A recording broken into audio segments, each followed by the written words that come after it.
up in your upper left-hand corner. There it is. So we're ready to go, Justin. All right. Welcome, everyone. I'd like to call to order the annual district meeting of the Mount Ascutney School District. I am Justin Burrows. I'll be your moderator tonight. Before we get to the meat of the matter, I would like the school board to introduce themselves, starting with Elizabeth. Do you want to introduce yourself? Hi, thank you, Justin. My name is Elizabeth Burrows, and I am the current chair of the Mount Ascutney School District Board. Thank you. And I guess, Amy, do you want to introduce yourself?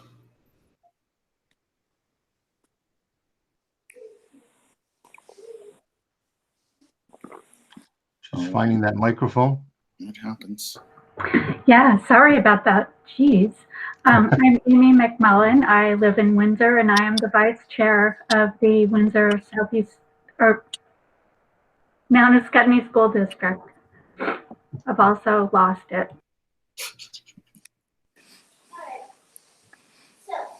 Chris, do you want to say hi? Certainly. Hi, I'm Chris Garnjost. I'm one of the members of the board, and I live in Windsor. And Ms. Pedrick? Hi, I'm Nancy Pedrick, and oh, did you just lose me? We lost you for now. We got you back. Okay, I'm Nancy Pedrick, and I live in West Windsor, and I'm a school board member. And I don't know that we have Bill Yates with us. I don't see Bill. All right. But we have Rebecca. Rebecca, the newbie. Hi, do you want to introduce yourself? Hi, yeah. My name is Rebecca Roisman. I'm a Windsor resident for over 35 years. So I don't consider myself a flatlander. And I'm the new school board member. Excellent. And let's see, I think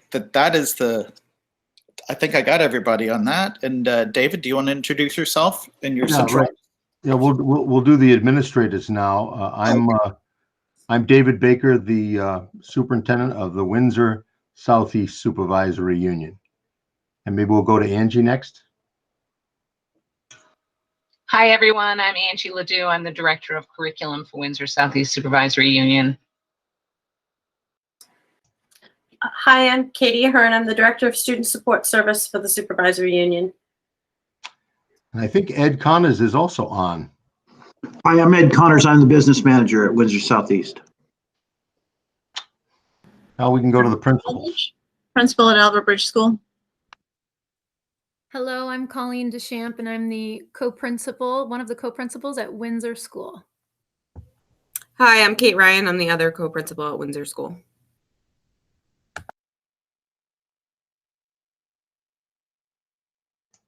I think that's everybody, Justin. All right. So now, do I need to read the preamble to that, or can I go directly to reading the articles of the warning? Yeah. I think I think you can. You might want to read the preamble. As I recall, they read the preamble. All right. The legal voters of the Mount Ascutney School District are hereby notified and warned to meet virtually on Thursday, February 25th, 2021 at 7 p.m. to transact the following business that does not involve voting by Australian ballot. Then such a meeting shall be adjourned to Tuesday, March 2nd, 2021 in the forenoon at the Windsor Municipal Building on Union Street and the Story Memorial Hall, West Windsor, Vermont, to transact any business involving voting by Australian ballot. So with that, do I need, without objection, can I go to reading the first article? Sounds good. All right. Article 1, to elect a moderator, clerk, and treasurer for the ensuing year. Are there any questions on that? Are we good with that one? It seems pretty straightforward.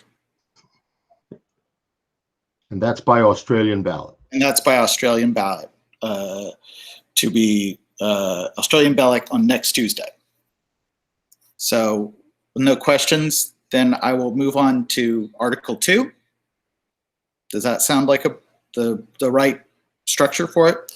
Article 2, to act on the reports of the school district officers for the past year. This is again by Australian ballot for next Tuesday. Are there any questions about Article 2? Romeo? No? Okay. Then with no objections, I'm going to continue to Article 3. Article 3, to see if the Mount Ascutney School District will vote to pay taxes to the town treasurer, such taxes to be collected on the same schedule voted at the town meeting, again by Australian ballot next Tuesday. Are there any questions about that? Barring none, I will go to Article 4. To elect the school directors for the ensuing term. Windsor residents at the Windsor Municipal Building on March 2nd from 7 a.m. and close at 7 p.m. West Windsor residents at Story Memorial Hall on March 2nd from 9 a.m. and close at 7 p.m. Are there any questions on that? Okay, hearing none. Article 5. To see if the Mount Ascutney School District will vote to authorize the Board of School Directors to borrow money in anticipation of taxes to meet the requirements of the Mount Ascutney School District for the ensuing year, and to authorize the execution and delivery of the notes or orders to the Mount Ascutney School District. This is again by Australian ballot next Tuesday. Are there any questions on that? Hearing none, we'll go to the next one. Article 6, to establish salaries for school board members. School board chair, $1,250 per year, and school board members, $1,000 per year.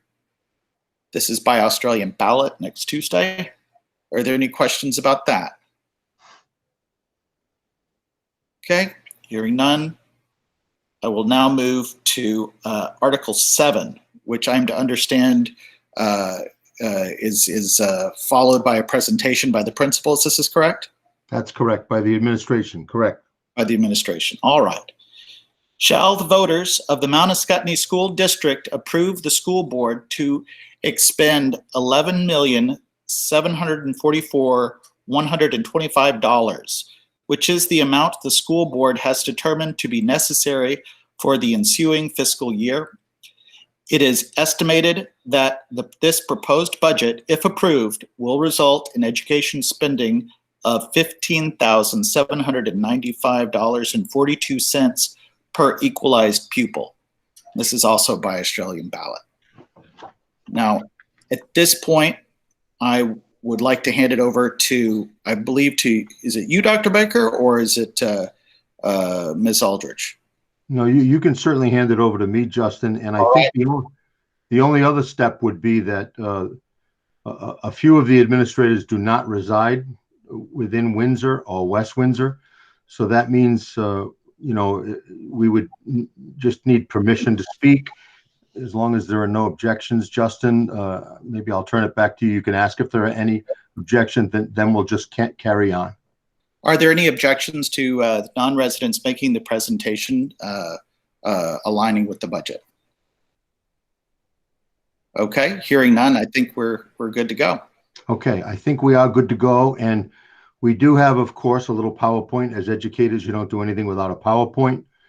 So we're going to put that up on the screen. Hopefully everybody can see that. And we are going to deliver, hopefully, not a long presentation, but a presentation that outlines not only the budget, because that'll come more toward the end, but also some of the exciting things that are happening within the Mount Ascutney School District and a lot of our future planning. So I'll turn it over to our Director of Curriculum and Instruction, Angie Ledoux, and she'll kick us off.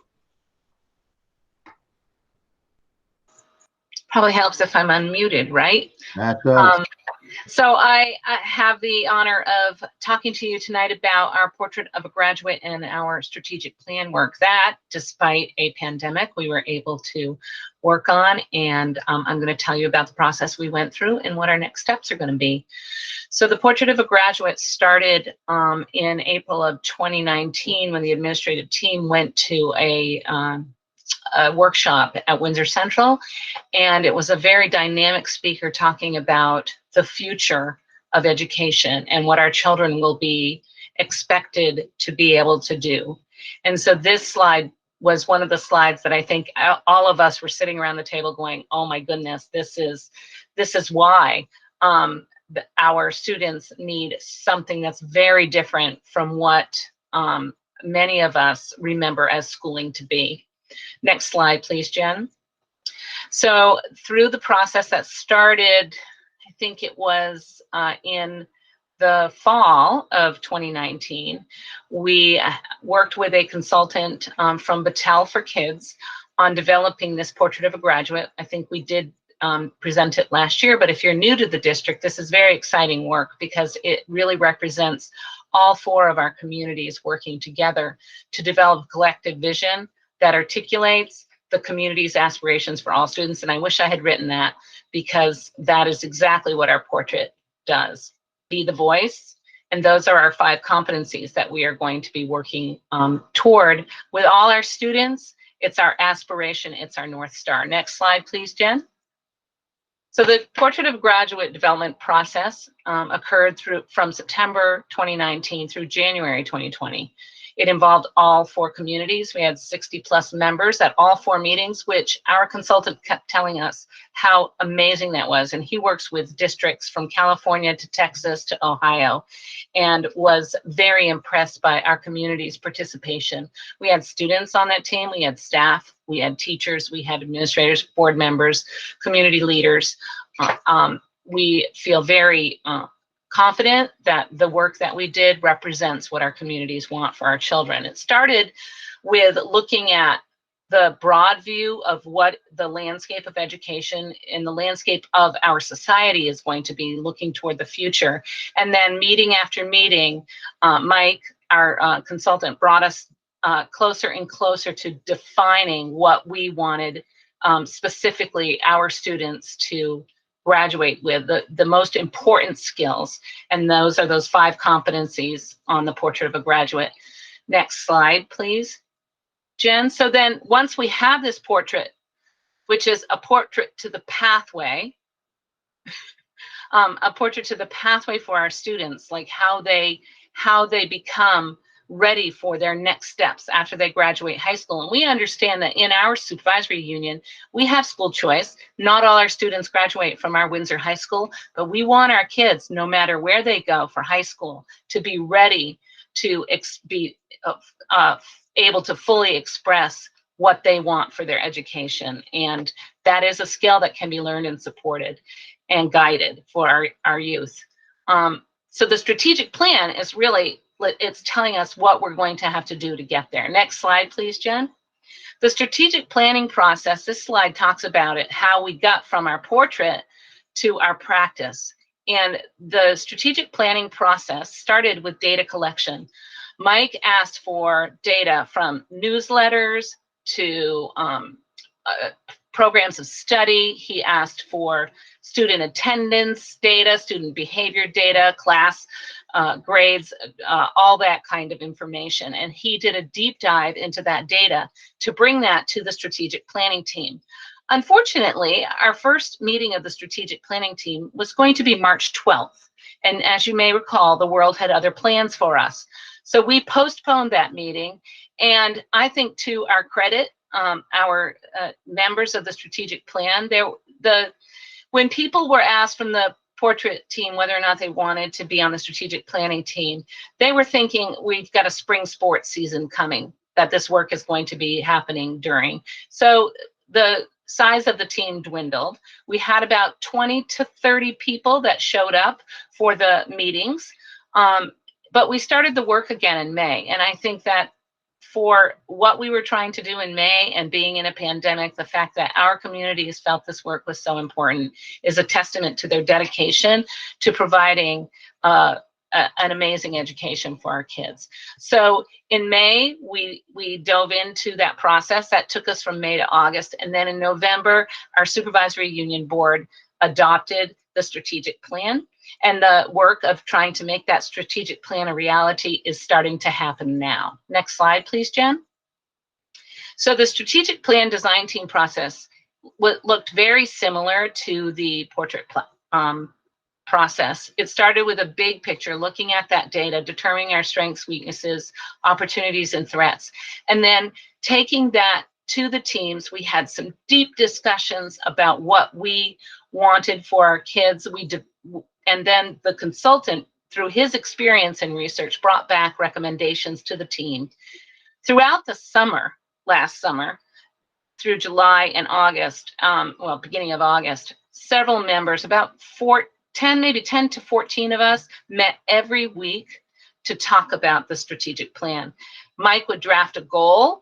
It would have objectives and strategies, and then we would provide feedback. We would have deep discussions. We would say, this works, this doesn't work. We would provide him all this research feedback, and then he would go and do his magic on it and bring it back to us the next week, and the process started over and over again. So we did that, and in the end, we identified 4 goal areas: student success, culture, student wellness and engagement, and information and communication. Next slide, Jen. What the administrative team did when we met last week to start really thinking about how we are going to lead this work, is we looked at those 4 goal areas, and we noticed that there are 9 people on our administrative team, and that to divide the work so that we could have 3 administrators per goal area, we needed to combine some of the goal areas. So what we did was we took the 3rd goal, which was student wellness and engagement, and we combined those things into goals number 1 and 2, and I'll point those out to you. So goal number 1 was student success, and that text is WSESU will improve students' learning experiences because the personal, educational, vocational, and civic successes of our students are increasingly challenged in our rapidly changing world. Underneath student success, we're going to define a learning framework that's going to guide the implementation for deeper learning. We're going to develop an assessment system that will support deeper learning, and we're going to look at extended learning opportunities and developing and expanding those so that our students have real-world learning. Next slide, please. So this is the part from goal 3 that we added under student success. Goal 3 read, WSESU will further integrate the whole student into their education so that students increasingly see relevance, purpose, and connections between their learning experiences and their individual and collective lives. This goal area includes objectives in student voice and choice. It's their learning. We want to empower them. Flexible pathways, many ways to learn, and student advisory boards. And there was a saying that I heard a few years ago, it's not about them without them. And so you may notice as we're talking about these things that there's things that are happening in our buildings already that is, I think, evidence that we are evolving our schools. We're taking what we're already doing, we're already working toward this vision. The strategic plan just helps us to really step it out. So goal number 2 is culture. And WSESU will strengthen and broaden the connections between and among all staff and the core work of education in pursuit of greater staff engagement, well-being, innovation, inclusion, and resolve. We're going to develop a portrait of the WSESU member so that we all have shared values. We're going to be using collaborative practices because we all know that working together is so much more fun than going out on our own. We're going to have this Big Ideas Summit, which will be an annual innovation creation process that we will engage in with our communities. And we are looking at diversity in our curriculum, in our policy, and our practices. And you may know that we've already started that work as well. The part from the goal 3 area that was added into the culture goal is student wellness. and that's student mental health and social emotional. We are looking at a leader in that area, or leadership, and how we're going to make sure that we are taking care of our students in this most important way. Next slide, please, Jen. So goal number, which was originally 4, information and communication, WSESU will improve the quality and effectiveness of its two-way communication so that stakeholder trust, understanding, and support will continue to advance the education of and opportunities for its students. That's going to include information, communications, and data leadership. It's going to include strategic plan progress monitoring. That's our accountability to our board and to our communities. It's going to include student interest inventories, which is about developing authentic learning experiences.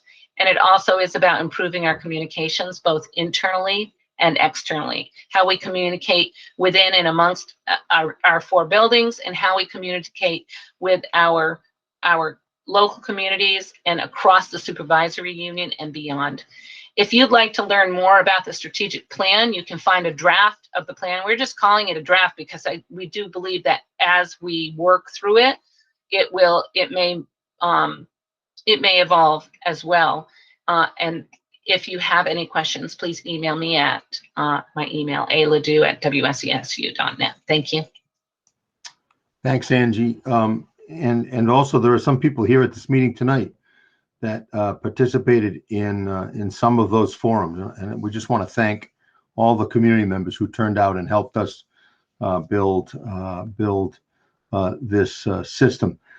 Next, I believe it's Katie Ahern is going to present, and she's going to talk a little bit about those supports that are in place to really help our students. These are going to become incredibly important as we come out of the pandemic and get back to a little bit more normalcy, because we do know that we do have some children who have disengaged. We have some kids who struggle, although for the most part, a lot of our kids really responded to our current plan and are doing, pretty well. But we know we've got work ahead of us. So, Katie, do you want to talk a little bit about our support systems? So our support systems across the SU and in the Mount Ascutney are referred to the multi-tiered systems of supports. We love our acronyms, so short for MTSS. Those supports are embedded from the classroom all the way through students who receive any pull-out services or extra.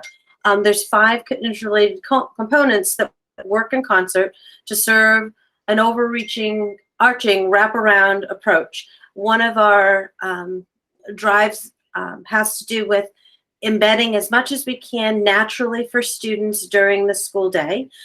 So as we were trying to figure out how to represent this to you, we decided to look at these 5 areas and having a systemic and comprehensive approach, effective collaboration, which Angie just mentioned a little earlier, high quality instruction and interventions, that's about our personnel and our curriculum, a comprehensive and balanced assessment, from classroom assessments that teachers give all the way up to any specialized assessments to the fun, let's take our statewide testing every spring, using all of that information to inform our students' progress, and our expertise, and that expertise valuing every adult that works with every child. Next, Jennifer. Thanks. In terms of our comprehensive approach, we talk a lot about universal supports. And what that looks like is classroom teachers knowing their content. We call this a double dosing. Teachers finding out that kiddos didn't understand a particular concept, so they teach it again. They teach it again in a small group, but that's within the classroom. We have collaborative problem solving. All our professional staff this year participated in training, and so we're embedding that social, emotional, and problem-solving approach across every classroom, hallways. You see it everywhere. Positive behavior intervention and support system. Excuse me. As far as another universal support, focused, unified curriculum blocks, longer teaching blocks with unified curriculum, Wheatley reading, foundations, Eureka math, things along those lines if we're thinking elementary. Effective collaboration. That's actually been a bonus of COVID. We're all around each other in small pods an awful lot. So we get to talk to each other in classrooms and having common planning time. Excuse me. Making use of professional learning communities. And that looks like teachers on a rotating basis every other week talking about the academic needs of their students, and the other week talking about the social emotional needs. And one of the things this year we're really concentrating on, and again, pod structure has helped, and this is a part that we're going to keep with us, that all adults are responsible for all students, no matter what our roles are, and being able to support all kids. We talk about having range, from support staff being in the classroom working with all students to specialists, universally being able to do that in the classroom. Next, Jennifer.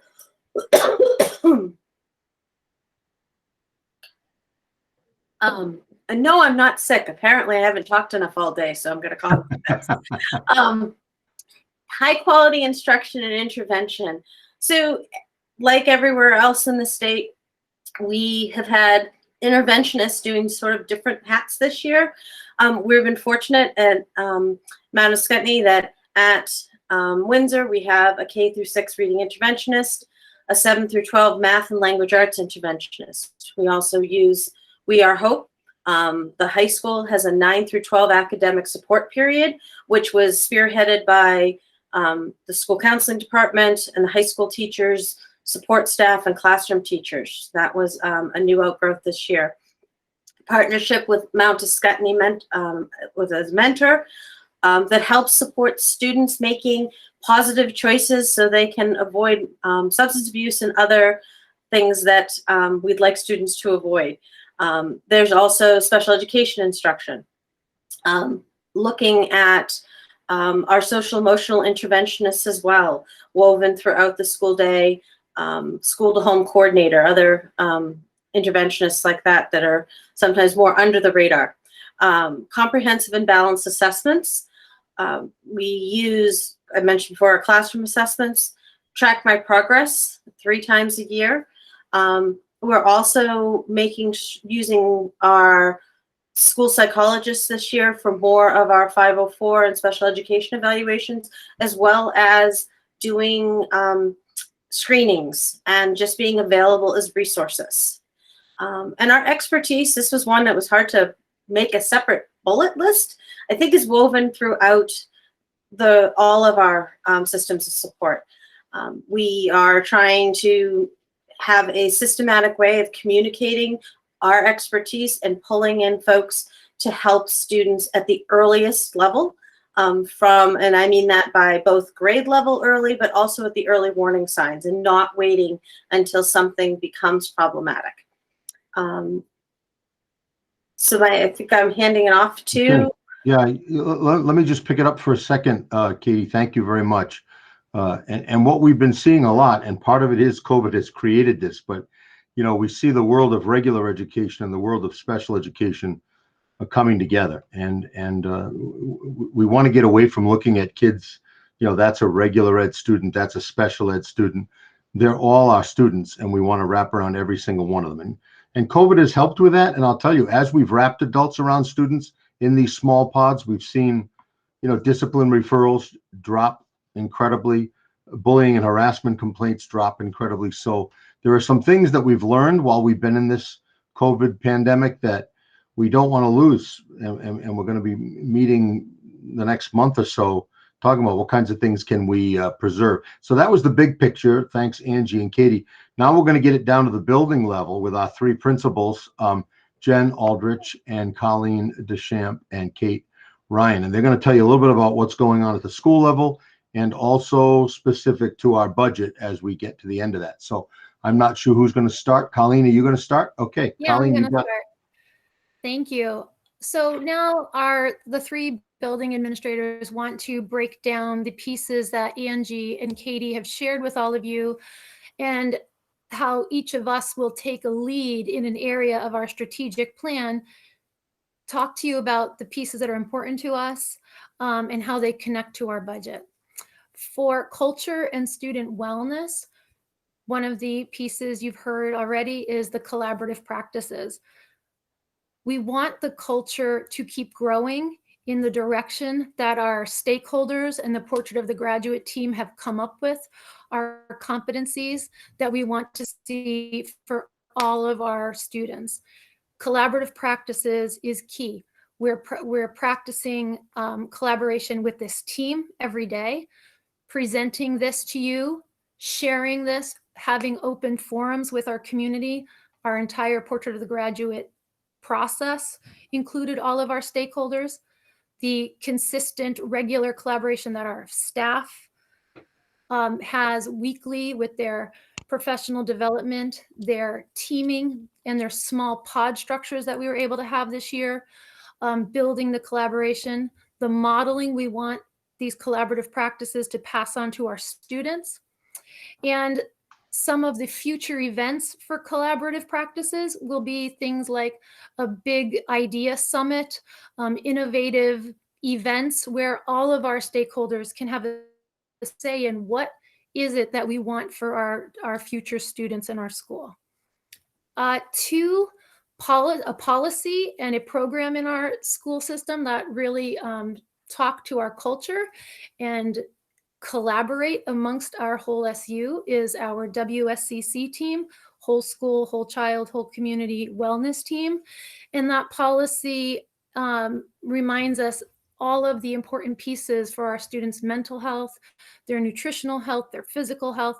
And we have a great team led this year by Elizabeth Martins, who is taking all of our community members and school members and bringing them together to support the culture of wellness in our SU and continuing that good work and working with the Department of Health closely on that. Our food service program, we are now able to share this wonderful program that's across our SU and showcasing quality, nutritious food with an amazing team. So those are two very big pieces that are connected to our budget this year. Next. I think it goes to me next. So in our shared leadership model, I'm kind of taking the lead on information and communication and what that looks like across our district. So we're thoughtfully moving from when we need communication, which is just getting information out to families and students, and when we have to have dialogue. And we've been opening that dialogue with each other and modeling that for both our staff and are opening that for both our staff. Hold on one second. That's right, live and in person. Working motherhood is so glamorous. So, and what that looks like, and we want that to go down to our students. So we're looking across our entire district at voice and choice throughout our K-12. And we really want to work together. You'll hear us say a lot, we're stronger together. We really want to work together to build up a 5-8 program that's consistent across our district that allows our students the same opportunities for enrichment, for social activities, and for choice about what their learning looks like. Some of the highlights we have in that program that started at our high school level was our March intensives. It did not take place last year and it's not taking place this year due to COVID. But typically during this time, our staff members choose a passion that is important to them. And students sign up for a course, and it might be something where they travel to Washington, D.C., or they travel to Boston, or they learn about a sport. They can learn about tennis or something in depth.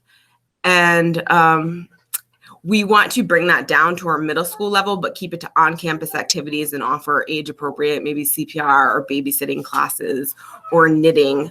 And the second thing that highlights our students' work is their Capstone Project, which is kind of the end of their career here after they've been through K through 12. And our students pick their passion project and they work on it with help of advisors.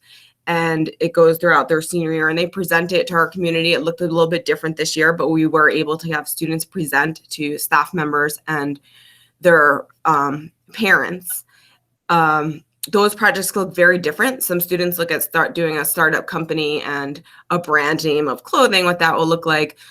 Some of our students, they really local. There's one that you might have seen on YouTube and around Facebook about the history of Windsor, Vermont. Another one we have this year has resulted in kind of like our own in-house listen center, which is very beautiful, and the clothes are all clean, and some of them are brand new, and they're organized and folded, and when students are in need of something, they just go shopping rather than be given a bag because someone noticed that maybe they needed a sweatshirt. And another one that you might have heard us talking about right before we got online today was that we've started kind of I like to call it seniors helping seniors, even though that's probably not appreciated by everyone. Our senior students now, because they're on this half-day schedule, are going out in the community and getting their community service hours by simply shoveling out cars for some of our older population, or their stairs or their sidewalks, and it's kind of evolving into this really neat partnership. I think that I'm done. I'm going to turn it over to Jennifer. Thank you, Kate and Colleen. I want to start, when we talk about student success and engagement, I don't think it can be pulled apart from our adult success and engagement as well. And before we really get going, I just want to take a moment to express my gratitude for our school board members through this COVID time, our nurses, our union representatives, our trauma champions, our teachers, my colleagues here on this line and who aren't with us, Dr. Baker, all of you, just for showing up in what are sometimes impossible situations. It has been a really intense experience this year, and I'm just ever so grateful for all of you. I'm going to switch these two talking points, if you don't mind. And I'm going to start with place-based and project-based learning, which I think goes into what Kate was talking about, sort of at a different level of the same idea. And teaching and leading towards a sense of stewardship, sustainability, and real-world problems lends itself to what we refer to as place-based and project-based approaches to pedagogy. And I'll talk a little bit about what they are. Place-based is, in essence, taking the place where you are living and connecting it, whereas project can be things that are not directly connected to the place where you are living, but they're both essentially the same process of inquiry and problem solving. And although sustainability is a global goal, its problems and solutions are importantly situated in our local ecologies and communities. Place-based learning, project-based learning, these are difficult to integrate into one's teaching approach. It is not how any of us were probably trained, and it requires a unique set of curriculum development skills, as well as content knowledge, as well as community and area knowledge. It requires that the teacher's curriculum integrate experiences in which students explore issues within their community and within their interest area to develop practical solutions. It's an authentic way of encouraging and practicing our portrait of graduate competencies. When we think about the critical thinking, the perseverance, communication, empathy, and integrity are 5 portrait of graduate competencies that our community decided on. These things are practiced consistently throughout the process of project-based and place-based learning. We situate environmental learning and stewardship in the places where we all live, grow, and play. We equip our students to understand how humans, all humans in various ways, impact and affect or are affected by the natural environment, and that the community's environmental natural resources, the laws, the beliefs, the perspectives, influences, are influenced by broader physical and social systems. It relies extensively on hands-on and what we call inquiry-based or question-based experiential teaching and learning. We teach students to draw on multiple disciplines at once as a way of knowing as we consider and take action on local stewardship needs. Includes assessments for learning as well as assessments that generate evidence of learning. We establish clear but flexible learning goals that relate to the standards, robust standards for student achievement. We use it to enhance, to inform, and support school building and district priorities. Cultivate, collaborate, mutually beneficial school community partnerships, explore local environmental issues over periods of weeks, months, and hopefully over time, over years, so that we can understand different parts of the inquiry cycle and relationship, and hopefully over time have a stronger sense of ownership of the land that we are in, the community that we live in. deliver meaningful benefits to the local environment, the community, cultivate student voice, use deliberate processes to identify and consider multiple perspectives. All of these things are designed to support and enable the vision, meaningful participation of students in our communities, in the public discourse, and to connect our communities to the schools. So all of these approaches that we've talked about, we're asking our students and us, as the adults for that matter, not simply to know about them. The big departure here from what has been traditional education is that we don't learn about ecology. We become ecologists. We don't learn about government. We are active participants in the experience within our community. We don't just learn about science and math. We act as mathematicians. We serve as scientists in the real world. We don't simply learn how to write. We are consistently being authors with purpose for an authentic need to communicate our thinking, our concerns, our passions, our compassion. So this is the fundamental shift that we are looking to make. We now know that in order for the brain to grow in developing these more complex skills of perseverance, of communication, collaborative problem solving, we know that in order for that to happen, we have to engage the very neural networks used, and we don't learn about them, we practice them. We practice them, and the more we practice them, the more skilled we become as we practice. So shifting over to our social and emotional learning, I'll try not to be too long-winded about this, but every approach and intervention that we talk about in our social emotional learning is guided through a lens that has a philosophy behind it. And what I think is important is, first of all, make sure that we're clear about this philosophy, because it has some long-ranging implications in it. And the philosophy is this: we believe that kids do well if they can. In fact, we believe we all do well we can. I don't believe that any one of us wakes up any one day and hopes we fail. I believe, and we as a staff believe, that every child wants to succeed. And while that seems like common sense, I want us to be clear about what that means and why it is such a departure from the past approaches that have failed us for so long. So kids do well if they can. What that means is, if a kid could do well, he would do well. If she's not doing well, something must be getting in her way from doing well. And while I said maybe on the surface it seems like common sense, it is a strong departure from what traditional thinking has been in our schools and in many of our homes across the nation. And we as a school system are no exception. We are still in this process. Traditional discipline has looked an awful lot more like kids do well if they want to. And if you think about a school and these homes, these interventions, when something's not going well behaviorally, when taken to extremes, are versions of exclusion, like detention, suspension, expulsion, the prison system. They're all aimed at telling a kid, you better shape up.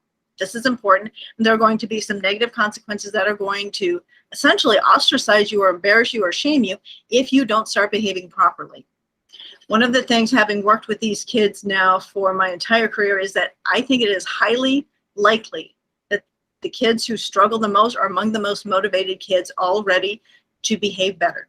And why is that? You know, because they know more than most of us how miserable life is when they do not behave the way we as adults want them to behave. You know, it doesn't have to work hard to behave well. Those of us who had pretty good skills, it didn't take a lot for us to do that. I don't know about some of you, but I never had to stop by the principal's office. I didn't need any of that because I had other things going for me that helped me navigate it. Well-behaved kids don't need to work hard. And we now know why this occurs, and better yet, we know what it is we need to do about it. And it requires a significant fundamental shift in our thinking and approach, which is this: when we are motivated from external forces, so things like people with positional power who use some sort of incentivized system, whether it's a positive or a negative incentivized system, and we use those, we can, as human beings, consistently get pretty good at doing the same non-critical thinking routine actions. So if you want me to stuff envelopes faster, incentivize me, right? Give me more money for making more envelopes stuffed. That's fine. But we also know what happens in this process is when we're engaging that part of the brain, other parts of our brain are not engaged and growing. And this takes away and limits the creative, flexible, communicative, emotionally connecting parts of our brain. When we don't use them, we don't practice them, we don't get better at them. So what does help us improve when we look at our social emotional work? Research is pretty clear here also. The sense of belonging or purpose, our relationships to each other, our belief that we can become better at something, our sense of competence, or as Carol Dweck talks about, growth mindset, our ability to have some choice in what it is and how we do it. These are the driving forces in our decision-making for all of the social, emotional, and academic structures that we are working to put in place. One last thought, and I know the school board has heard this from me before, but I just want to share it again. One last thought on the motivational front, which is I think we need to give some significant thought to the cost that occurs when we are sending the not so subtle message to a child that we think they could pull this off if they just tried harder. And when a child is trying their utmost to behave well, properly, to stay in class, to not shut down or not explode, but can't do it, and we continue to say, yes, you can if you just try harder, eventually the kid is going to give up and either determine that we as adults are clueless and unreliable, or that they are, in essence, a bad kid, a stupid kid, a lazy kid, a kid who doesn't care. And when we say try harder and they're doing the best they can and they don't seem to be able to, I think there's a long range consequence that we live in today with our prison system, with our people who have dropped out of school. And this is, I think, because we use these motivation systems. Otherwise, why would we be trying to motivate our children? We must think part of the problem is that they are not trying hard enough. And I think it doesn't take long before you send that message enough time that the kid believes it. And at that point, this is where I worry that this is when they start shutting down, they start dropping out figuratively, dropping out of school, and dropping out of actually engaging in any process that could help, and finding other kids, by the way, other people who have dropped out of life as well. And I think that this is a consequence of us sending the wrong message that has come along with these older interventions that we are shifting from. We are shifting from power-imposed external motivation systems to a more internally driven approach. We're breaking down the silos, we're working together, we're shifting to a shared collaborative leadership model, and that is not just those in positional authority. We're talking about shared leadership model in our communities, in our student body population, in our teachers. And I think this is a critical difference for us as a community and going to allow us to take ownership with all of us, leading with our strengths and learning from each other as you shore up some of the areas that we individually can learn from each other. I'm going to pass back to Colleen to put some meat on the bones. Thanks, Jen. I think it's actually me. Sorry. No, that's okay. So our next slide just shows our district enrollment by building, and these are just so you have the numbers that we're working with next year. Our kindergarten and our 9th grade is always an estimate because we're not sure about the amount of people coming in.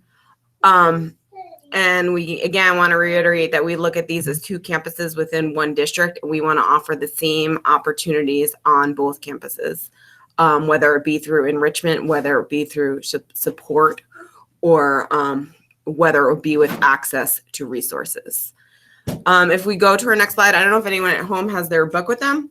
We didn't number them, which was a mistake on our part, and I apologize. But these pages, these are kind of like probably what you came here looking for, the numbers of how this translates into our budget and into our taxes. If you have this booklet, this is the 8th page from the back. So if you go to the back and cut back 8 pages, I forgot what it's titled. It's titled Mount Ascutney School District Statistics for FY 20 to 22. If you go down the bottom, you can find kind of these parts that we're highlighting on these slides. So the first one is our total wages. As you can see, that's a difference, and that went down.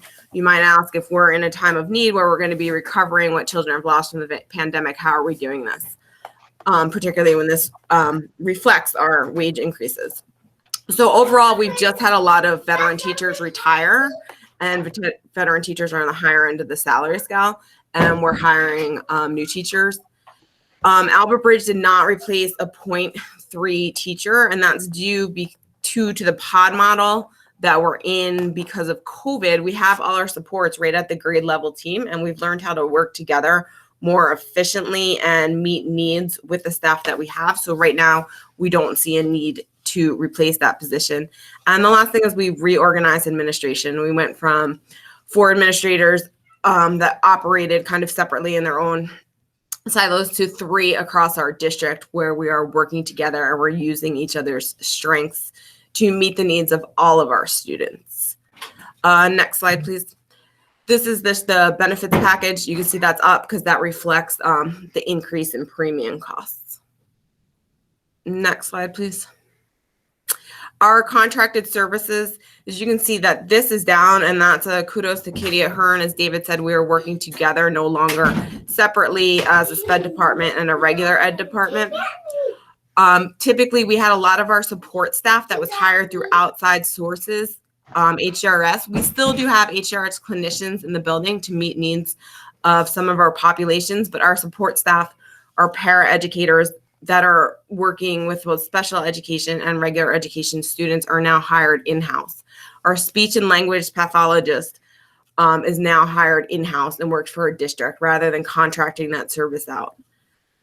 We Are Hope provides kind of like life coaching for kids on a daily basis. Windsor also had contracted out a second We Are Hope employee, which was a clinician, but we have trained clinicians in our district. We just weren't using them effectively. And that moves back to our shared model of using both of our counselors at the K-8 levels at both campuses to meet the needs of our students. Our assessments, our assessments out of district, we're now doing the buses. Hold on one sec. Have a daughter, they said. It'll be so much fun. Our assessments out of district is that we're moving both the buses and the food services to the supervisory union level, which is saving us money. Also, because we are hiring all the people in-house as opposed to contracting them out, we're able to do all of our assessments for our students' needs right here within our district. The next slide is our total maintenance and repair. Colleen, am I turning this over to you or is this still me? I will take over. Our maintenance and repair is also down. We do not have any major projects underway.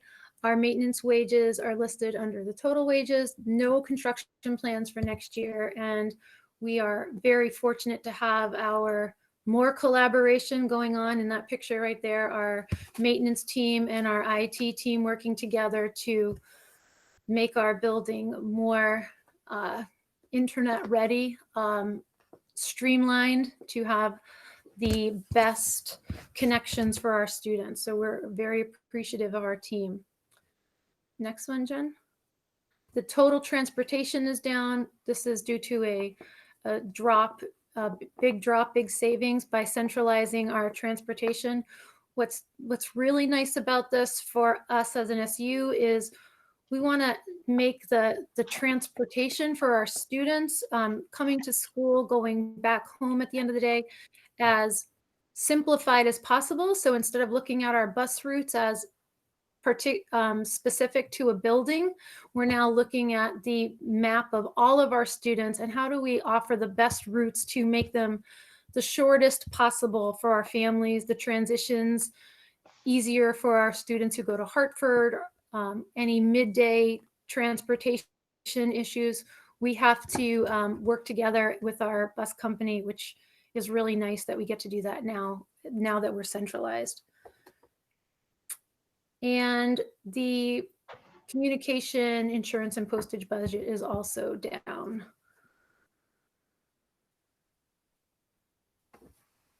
I think, Jen, you were going to take over at total tuition. Yeah, so I gotta say, this is my 8th year here, and this is the first year I haven't had this major consternation over the tuition. I gotta tell you how wonderful it is just to not worry so much and not feel like it's so much out of our hands, where these kids are going, what they're learning. Now that we're thinking about really all of our kids streamlining into the Windsor School in their older years, it just has a different feel for me. So I'm super excited about that. But here's where our kids are going right now across the supervisory union, across the region from Albert Bridge School once they left for those who still have choice. You'll notice there is no 7th grade on this list because they're all at Windsor, which is super exciting. So there's a significant decrease, and we anticipate a decrease each year as each grade graduates, and we don't need to add more people to different schools in the younger grades. This is the stuff of education when you think about the tangibles, the books, the supplies, the things we're talking about, manipulatives, those kinds of things. There's just been, we're just trying to be responsible. When we first put the budget together, we had some pretty clear indications that there would probably be some pretty significant challenges financially. So we've all tried to do a little bit of cutting here and there, although, you know, you're not going to save a lot in cutting pencils and things like that. We did try to make some reasonable cuts that we feel like we can get through next year with. So the total SU assessment is the things that include transportation, early childhood, special education.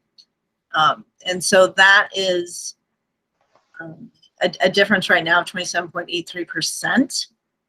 And as we mentioned, the transportation cost is transferred into here, and that's most of what it is that you are seeing in the SU assessment. So here's the nitty-gritty of it. We are proposing for this year's budget $11,744,125. There's probably some change in there, but that's a difference of $118,368. So we're down a little bit from last year, trying to be as fiscally responsible with the challenges that we weren't sure what we're going to be facing right now. So what that looks like is, oh, that's interesting. Oh, there we go. There it is. It faded in. So if you're a West Windsor resident, you're getting a savings of 0.0888 cents per, what is it, 100,000? Per thousand. Thank you.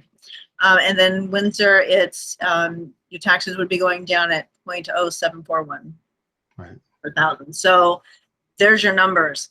Before we close it up, I would like to just take a moment to have a step back and reflect together. You know, I asked the board to do this when we first presented, and you're here for some reason tonight. You're paying attention to this even later on for some reason. And I just want to ask why we're here, right? Let's stop and pull that back. What is our purpose? And, you know, just this morning in our school-wide morning meeting across the Albert Bridge School, we had one of our 6th graders actually told the whole school, I asked the question, you know, what are important questions that are worth pursuing? And that's exactly what the kid asked. He said, why are we here? What's our purpose? And I think that was such a wonderful existential question. And I don't know that we necessarily reflect on it often enough. And I know a lot of people have spent exceptional time, energy, brain power, especially lately, trying to help us make sense of this throughout our communities. What are we doing? Why do we show up? Why do our school board members do this incredible work that they're doing? Why do our teachers invest their time and energy in a job that, you know, doesn't necessarily pay based on their, you know, effort and energy and their education? Why do we do the work we're doing? And I've been struggling at the same time, as I mentioned earlier, to the school board with one of our 5 competencies of the Portrait of Graduate, which is integrity. For me, I'm still grappling with it. It's a challenging concept to get clear about. And here's something that I came to. When I think about how are we going to teach it, what does it mean for us, and what does it mean for our students? And integrity, when you look it up, has really 2 meanings, which at first I thought was ironic, but then as I started thinking about it, it's more like kind of that ideal essence of a marriage, which is you bring the 2 together so you become one. And integrity, on one hand, has to do with having a moral compass and honesty. The other definition has to do with being whole and undivided. So this, I believe, is the work that we have to do, to teach our students how to be critical thinkers, how to remain curious, how to ask the questions, even the tough questions, to have the conversations, even the tough conversations, to teach our students to care for each other, to care for themselves, to be stewards of the world they live in, the world that they are inheriting from us and those who have come before us, and not just for us to teach it, but for us to practice it as well. It reminds me of something that Mark, my late husband, used to talk with me about. We spent a bit of time grappling around this, which as educators, what's our goal, what's our mission? Which is we believed that our goal is to have those who we are stewards of, our children, our students, to surpass us, which means it's not for them to know what we know. It's not for them to do it how we did it. It's not for them to learn the way we learn. For their life's challenges are different than ours. Their worldly experiences will be different than ours. And so when I think of integrity, to have a system that supports that mission, that unified mission, to develop thinkers, not just the students, but all of us, who work together with compassion and passion to meet the challenges that we face every day, I can think of no better mission towards integrity than that. And as a leadership team, our job is to support our colleagues, to support the teachers who are daily in there with our kids, to support our parents whose tireless commitment to the well-being and success, however they define that, of their children. I believe we're at a point in education and society that we now know better, and it's essential that we do better. And I believe our district, our supervisory union, is on that track, and that we stand united to do this work. So what we're asking in this budget is not so much about the numbers. I know it is about the numbers, but you're buying something, you're paying for something in this, and you got to think about who is education for, what's education for. So we want to make sure that we're clear about that.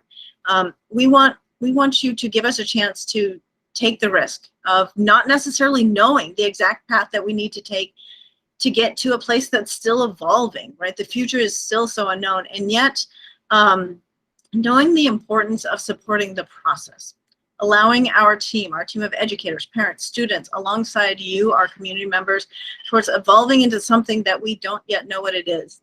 That's a pretty big risk we're asking. But if we are authentically doing this work, if we're asking our students to do this work, shouldn't we then also grow in the same way? And that's the integrity that I think we want to hold ourselves to. Not that we're teaching it, but that we're living it, that we're practicing it daily. And through that process, we all collectively are building our skills in these areas of communication, perseverance, critical thinking, and empathy. So there is inherent risk in changing such a long-term entrenched system, and it will inevitably come with criticism. There's one of my favorite quotes that I've recently been reminded of, which is from Theodore Roosevelt, I believe, which is, "It is not the critic who counts, not the one who points out how the strong person stumbles, or where the doer of deeds should have done them better. The credit belongs to the one who is actually in the arena, whose face is marred by dust and sweat and blood, who strives valiantly, who errs, who comes up short again and again, because there is no effort without error and shortcoming, but who does actually strive to do those deeds, who knows great enthusiasms, the great devotions, who spends themselves in a worthy cause, who at the best knows in the end the triumph of high achievement, and who at the worst, if the fail, at least fail while daring greatly." So we believe in our team, our community's ability to engage and reimagine our future through this remarkable work. We ask you to be daring with us and head into the rough waters of these unknowns. Most important innovations and revolutions start with learning, putting our classrooms, our schools, and our homes front and center. I'll end as I began, with gratitude. I'm ever so appreciative for this opportunity. We believe in this work. Our sense of purpose is united. Kate and Colleen, you become central to the dream team here. I'm grateful for the thankless and tireless work of our educators, parents, community. Thank you, school board, and Dr. Baker for being shepherding us through some really tough times. And thank you all for taking the time to listen, to care, and be engaged in this process. We'd now like to open it up to questions, comments.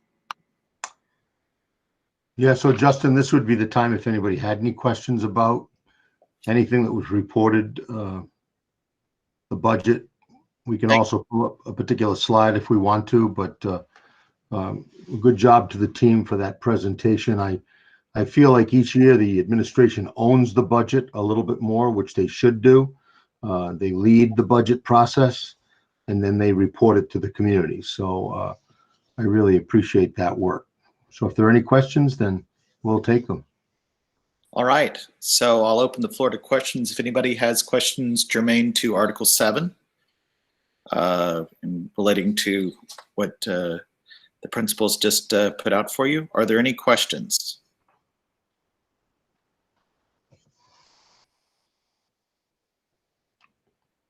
All right. Seeing none, I'm going to close questions. Do I have I guess to ask for a second for that, to close questions for Article 7, or we just say close questions? I think I think you can just do that, Justin. That's fine. Wait, we've got a question from an Edwin Johnson. Edwin Johnson says, who is running for board positions? That's a great question. Elizabeth, do you want to answer that, or whoever's running might want to answer that? Currently, I am running for a board position, and so is Rebecca Roisman. And I don't think there's any, it's not, neither one of those are contested. Unopposed. Yeah. Yeah. And by the way we set up our articles of agreement between the two towns when we formed our district, every 3 years, it's a 3-year term. So each year, 2 board members run, one from Windsor and one from West Windsor, and then they serve a 3-year term.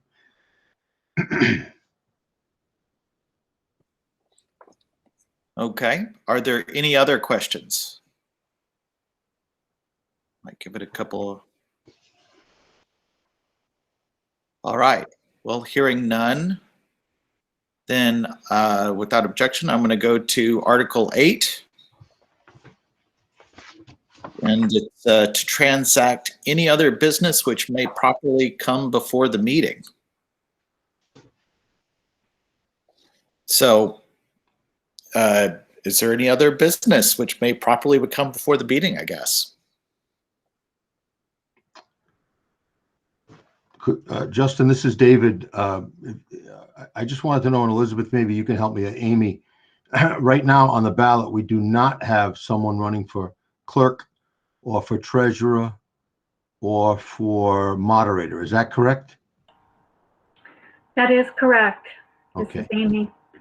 So that means we'll either have to have a significant write-in candidate. I know Sandy Micka has done a great job. She was not sure she was going to stick around. She is going to stick around. So we'd love to have her continue to serve as our clerk. But because of her uncertainty before, she did not get on the ballot. So, but certainly either a write-in candidate or the board will have to appoint a clerk, a treasurer. And what was the other one? Moderator. Moderator, thank you.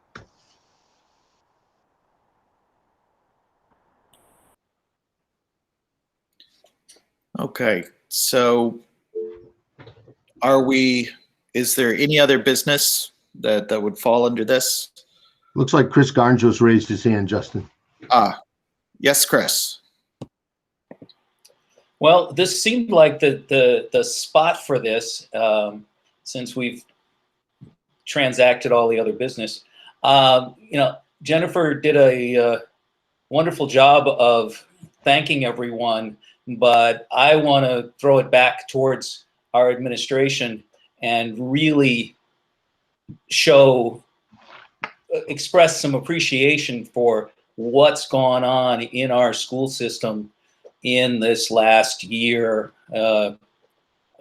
in especially difficult situations and times, and to see the level of cooperation and collaboration that's gone on in the administration, and then in the administration with the faculty and staff.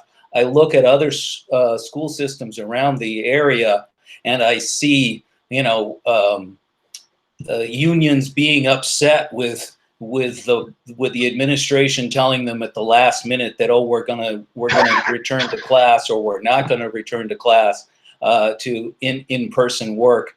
And our teams have all worked together so that everybody's at least accepting of the situation. They may not always be completely comfortable with it, and obviously it's understandable that this has been a difficult time and certainly a potentially scary time for a lot of people. But I appreciate how well everybody's worked together to make it as workable as possible.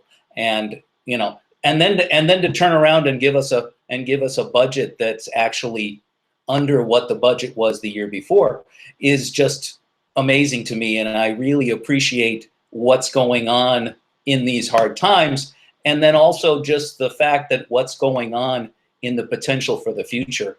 And I'm really excited about what's going on in our school system and what the potential is. And that's really why we're here. So I thank all of you.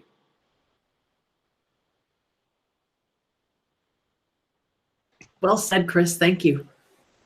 Mm-hmm.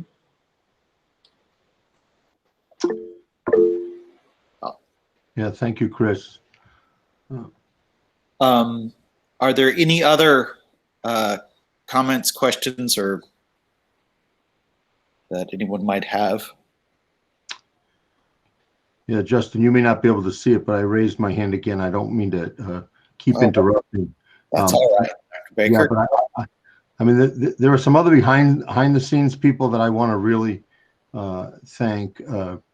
Terry Hage, who this was her first time putting the annual report together, and I really want to thank her. It was a tremendous amount of work. She and Lori worked together, but she did the bulk of the work. So I really want to thank her there. And also behind those budget numbers and the work that our administrators do at the school level, Ed Connors, who's on the phone, he provides a lot of the data, the information.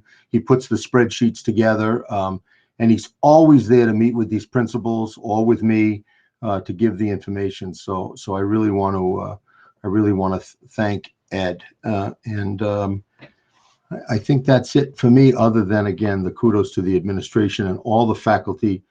This has been an incredibly exhausting year, but the staff has done it with integrity, and they've kept their heads high, and they've done a great job. Amy McMullen. Thank you. In addition to our administrators and our teachers and other staff, I want to thank our building maintenance people who have just worked their tails off, making sure that our HVAC systems have been redesigned, and they go out of their way to clean and take care of all of our buildings. And they just do an amazing job, and thank you.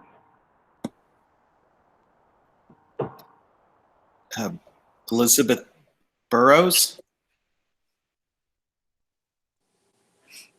I raised my hand too, Justin.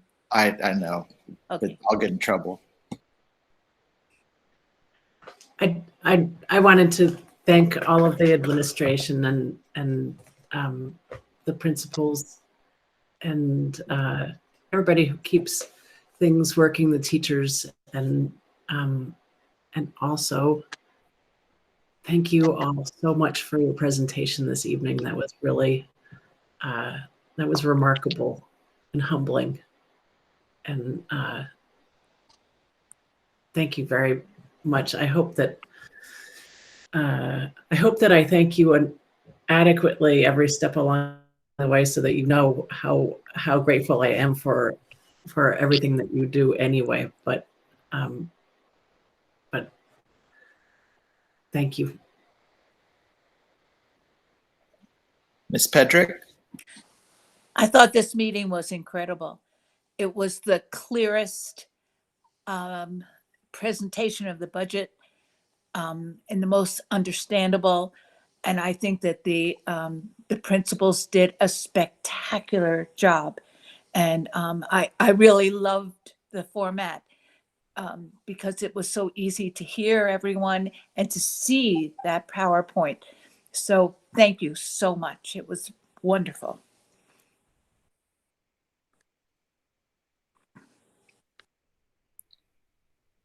Okay. Are there any other hands up there? David, do you see any? No, I think that might have everybody. I would like to not embarrass you, but thank you, Justin, so much for stepping up tonight and moderating this meeting. We got some last minute notice. I think you did a a great job, and we'd be glad to have you stick around if nobody else steps forward. You did a good job. Thank you. I'll have to meet this Roberts guy that you're talking about. Yeah. Well, then, Justin, yes. there's a hand. And I think Chris Garnjos, is that a legacy hand, as they say? That would be a legacy hand. I think you never put it down. Yeah. But there's another hand. Is there one in the chat box?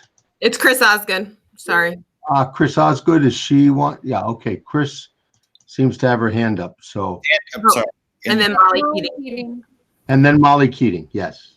So Chris? I didn't have my hand up. Okay. So Molly. I'm just listening. Molly Keating. Well, I'm just swept up in this this wave of gratitude, and as both someone who works in the school and as a parent, I feel the need to extend an extra bit of gratitude to Justin and Elizabeth, who are both on this call, both supporting this process, and parents to two boys who I have the pleasure of knowing and working with. And I don't know how you do it. I just, and Elizabeth, you have like double, triple, quadruple hats. And I just want to salute both of you, because I think it's a Herculean effort. And I just want you to know that it is not unnoticed. I just felt the need to share that. So that's all. Thank you, Molly. Thank you, Molly. Okay. If anybody could help me just look for hands. David? Yeah, just a point of order. If nobody else speaks, obviously we'll adjourn till Tuesday. But if I could have Amy McMullen and Elizabeth and Kate and Colleen and Jennifer stick around, that would be great. I just wanted to, before everybody disappeared, okay? All right. I'm getting some help here. Sorry. All right. Well, then I'm going to, with no other comments, then I'm going to sneak in and say thank you all. Anyway, this year has been incredible, and I get to see not only everything you've done kind of longitudinally, but then at the end of this year has just been insane, and to see the amount of adaptation on the fly and the really remarkable outcomes of that, many of which are really very positive. I'm incredibly impressed. I'm glad to be part of it, if just in a small way. So that being said, I am going to move that we adjourn the meeting. Yeah, so we'll need somebody to make that motion. I, Amy McMullen, will make that motion. Second. Nancy Patrick. Yep, Nancy seconded. All right. All in favor say A, I guess. Yeah, that's good. Aye. I see a lot of thumbs up. Yeah. Okay. Thumbs. Aye. All right. So it looks to me like the thumbs and eyes have it. So I will move. We'll just adjourn the meeting until Tuesday. Is that correct? Is that the right way to say it? That's exactly the correct way. Yeah. All right. We'll see you, everybody. And Amy and Elizabeth, if you could stick around. I'm going to stop recording. Thank you, everyone.